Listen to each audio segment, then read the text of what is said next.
तीर्थों की भूमि पुष्कर राजस्थान में गुरुजी पंडित प्रदीप मिश्रा जी द्वारा 7 दिवसीय शिव महापुराण कथा की 9 जुलाई मतलब 5वें दिन की कथा पूर्ण हो चुकी है। यह कथा 11 जुलाई तक चलने वाली है, जिसका आनंद आप दोपहर के 1 बजे से लेकर 4 बजे तक आस्था और यूट्यूब के द्वारा प्राप्त कर रहे हैं। कल 10 जुलाई है, सावन का पहला सोमवार है और यह पहला सोमवार बहुत विशेष है क्योंकि इस दिन सावन की सोमवार की अष्टमी भी है और सावन की सोमवार की अष्टमी वर्ष में सिर्फ 3 से 4 बार ही आती है और यह शिव और शक्ति के मिलन का दिन होता है। और सावन सोमवार में अष्टमी आ जाए, ऐसे सौभाग्य की बात बहुत ही कम देखने को मिलती है, ऐसा मौका बहुत ही कम देखने को मिलता है। तो आपको ऐसे अद्भुत महासंयोग का अधिक से अधिक लाभ लेने के लिए गुरुजी पंडित प्रदीप मिश्रा जी ने पिछले 6 महीनों में जो सबसे अच्छे 5 विशेष सोमवार अष्टमी के उपाय बताए हैं, वह उपाय हम आपको इस वीडियो में करके दिखाएंगे।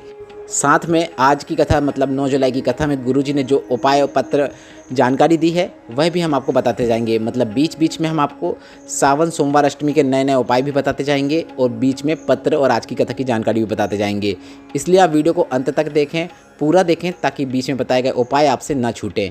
आज की कथा में गुरुजी ने कुल 7 उपाय पत्र और उपयोगी जानकारी दी है। सभी की जानकारी हम आपको इस वीडियो के माध्यम से दे देंगे। अगर आपने आज की कथा नहीं सुन पाई है तो पूरी कथा का रास्ता तो आपको इस छोटे से वीडियो से प्राप्त होने वाला है।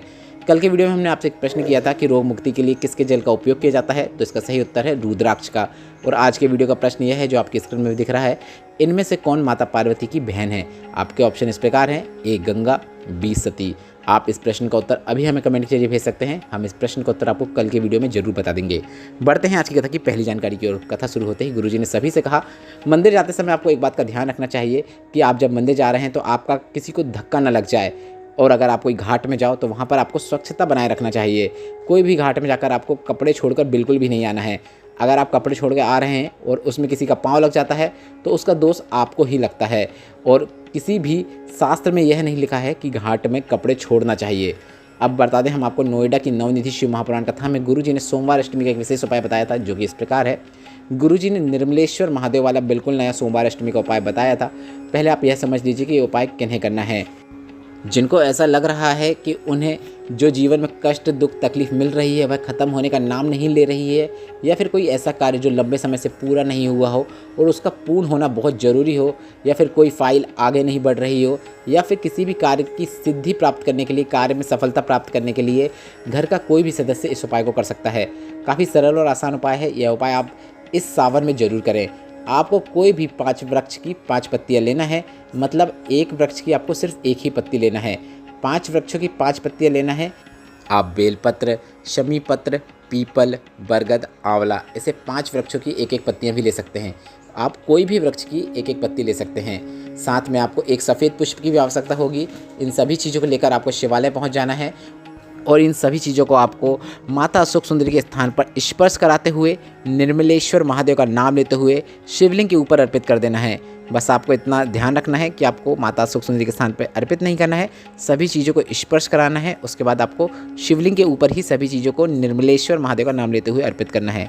बस इतना ही करना है। लंबे समय से अटका हुआ कार्य में भी आपको सफलता जरूर देखने को मिलेगी। बढ़ते हैं आज की कथा की दूसरी जानकारी की ओर। उपमा शर्मा जी पत्र लेकर आए, जिसमें उन्होंने लिखा, मेरे पति की मृत्यु के बाद मेरी 2 बेटियां मेरे साथ ही रहती थीं और मैं अपने पिता के घर आ गई थी। मेरी माता को हमेशा चिंता बनी रहती थी। मेरी माँ आपकी कथा सुनती थी, आपके बताए अनुसार उपाय करती रहती थी ताकि मेरी सरकारी नौकरी लग जाए, और मुझसे भी कहती थी कि 1 लोटा जल शिवलिंग पर चढ़ाओ, साथ में पशुपतिनाथ व्रत भी करो, और तुम प्राइवेट नौकरी करती हो, एक बार सरकारी नौकरी का भी प्रयास करो।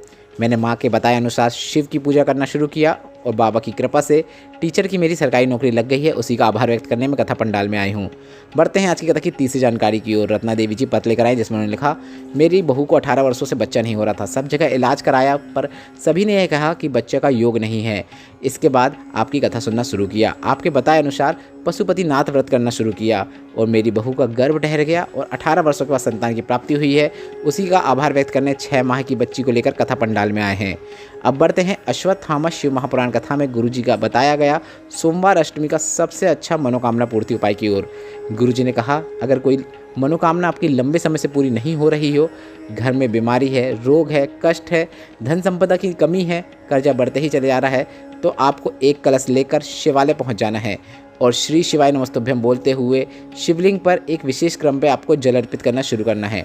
सबसे पहले आप गणेश भगवान के स्थान पर जल अर्पित करें। इसके बाद शरण कार्तिकेय भगवान के स्थान पर जल अर्पित करें। इसके बाद माता अशोक सुंदरी के स्थान पर जल अर्पित करें।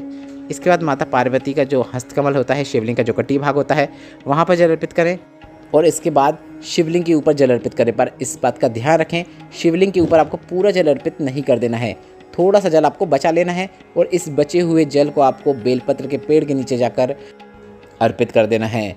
बेलपत्र के पेड़ के नीचे जल अर्पित करने के बाद वहीं पर बैठकर आपको 1 मिनट तक श्री शिवाय नमस्तुभ्यम मंत्र का जाप करना है। अगर बैठने की व्यवस्था नहीं है तो आप खड़े खड़े भी जाप कर सकते हैं। इसके बाद आपको अपनी मनोकामना भोलेनाथ से बोल देना है। शिव और शक्ति के मिलन के दिन यह उपाय करना आप बिल्कुल ना भूलें। बढ़ते हैं आज की कथा की चौथी जानकारी की ओर। डॉक्टर डिम्पल सेन जी पत्र लेकर आए जिसमें उन्होंने लिखा, मेरी दोनों आंखों से 8 वर्षों से पानी बहता था। डॉक्टर को दिखाया पर डॉक्टरों ने आंख में डालने का ड्रॉप दिया, दवाई दी, पर कोई भी आराम नहीं मिला। पढ़ाई करने में भी बहुत दिक्कत होती थी। गुरुजी 2 वर्ष पहले आपकी कथा सुनना शुरू किया। आपके बताए अनुसार 1 लोटा जल का वर्णन सुना, शिवलिंग पर जल चढ़ाना शुरू कर दिया और वही जल आंखों में भी लगा लेती। और पिछले 8 महीनों से मैंने कोई ना ही ड्रॉप डाला है, ना ही कोई दवाई खाई है। मेरी आंखों से पानी आना बंद हो गया है। उसी का आभार व्यक्त करने में कथा पंडाल में आई हूँ। बढ़ते हैं आज की कथा की 5वीं जानकारी की ओर। एक महिला का पत्र आया जिसमें उन्होंने लिखा, गुरुदेव, मेरे पति के दोनों पाँव नहीं है, वह पाँव से विकलांग है और 8 वर्ष की जब मैं थी तब मेरा भी एक्सीडेंट हो गया था और मेरा पाँव भी क्षतिग्रस्त हो गया था। मैं अपना पाँव को मोड़ नहीं सकती हूँ। मैं ऐसे ही लंबे पाँव कर कथा सुन रही हूँ। मेरी छाती में वर्ष 2014 में कैंसर हो गया था। कैंसर 3rd स्टेज का था। मेरे छोटे भाई बहन ने भाग दौड़ करके मेरे कैंसर का ऑपरेशन करवा दिया। मेरी कंडीशन और ख़राब हो गई। दूसरी बार फिर से मुझे कैंसर हो गया। मेरी बहनों ने मुझे बेलपत्र चढ़ाकर, जल चढ़ाकर वह जल और बेलपत्र का आचमन कराना शुरू किया। दूसरी बार कैंसर हो गया था। हम सब बहुत घबरा चुके थे।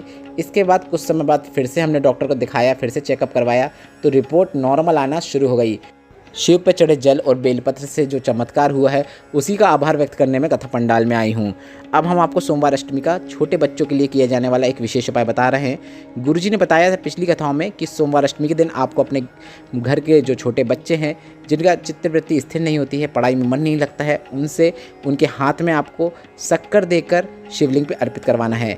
अगर बच्चा हाथ में शक्कर लेकर शिवलिंग पर अर्पित ना कर पाए तो आप एक कटोरी ले लें, उस कटोरी में शक्कर डाल दें और उस कटोरी से उस बच्चे को कहें कि शिवलिंग पर शक्कर अर्पित कर दे। शक्कर अर्पित करते समय वह ना बोल सके तो आप ही अवधूतेश्वर महादेव का नाम ले लें। इसके बाद 1 लोटा जल शिवलिंग पे अर्पित कर दें। बस इतना कर देने से बच्चा जिद करना छोड़ देता है। जिद्दी बच्चे का मन स्थिर होता है, वह आपकी बात सुनना प्रारंभ कर देता है। उसका पढ़ाई में भी मन लगना शुरू हो जाता है। बढ़ते हैं आज की कथा की 6वीं जानकारी की ओर। राजेश शर्मा जी पत्र लेकर आए जिसमें उन्होंने लिखा, 7-8 महीने पहले मेरी जीभ में गांठ हो गई थी। जांच कराई तो डॉक्टर ने कैंसर बता दिया था। मेरे 2 छोटे छोटे बच्चे हैं और मेरे भी माता पिता नहीं हैं। मैं खूब रोया कि मेरे बाद इनका क्या होगा। इसके बाद मैंने ऑपरेशन करा लिया पर 3 महीने बाद फिर से मेरी जीभ में कैंसर आ गया। सोच लिया कि मेरे जाने का समय आ चुका है।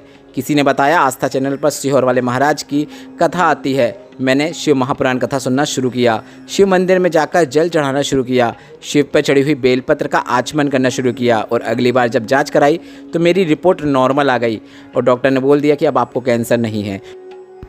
उसी का आभार व्यक्त करने में कथा पंडाल में आया हूँ। बढ़ते हैं आज की कथा की 7वीं जानकारी की ओर। इंदिरा सेन जी पत्र लेकर आए जिसमें उन्होंने लिखा, बाबा 4 साल से मुझे सोरायसिस की बीमारी हो गई थी। शरीर की खाल निकलती रहती थी। कई डॉक्टरों को दिखाया पर कहीं से कोई आराम नहीं मिला। डॉक्टर ने कहा यह बीमारी मरते दम तक रहती है। इसके बाद किसी ने आपकी छोटी सी क्लिप मुझे मोबाइल पे भेज दी। उसे देखकर मैंने आपके बताए अनुसार शिवलिंग पर जल चढ़ाना, बेलपत्र चढ़ाना और उस जल और बेलपत्र का कुंदकेश्वर महादेव का नाम लेते हुए आचमन कर लेना, बेलपत्र खाना शुरू किया। और आपने जो ऑनलाइन पार्थिव शिवलिंग का अभिषेक कराया था वह भी हमने किया था और आपने यह कहा था कि विसर्जन से पहले आप अपनी मनोकामना बोल दो, वह बाबा जरूर सुनते हैं। और मैंने भी ऐसा ही किया। बाबा ने मेरी सुन ली। मेरी बीमारी पूरी तरीके से ठीक हो गई है।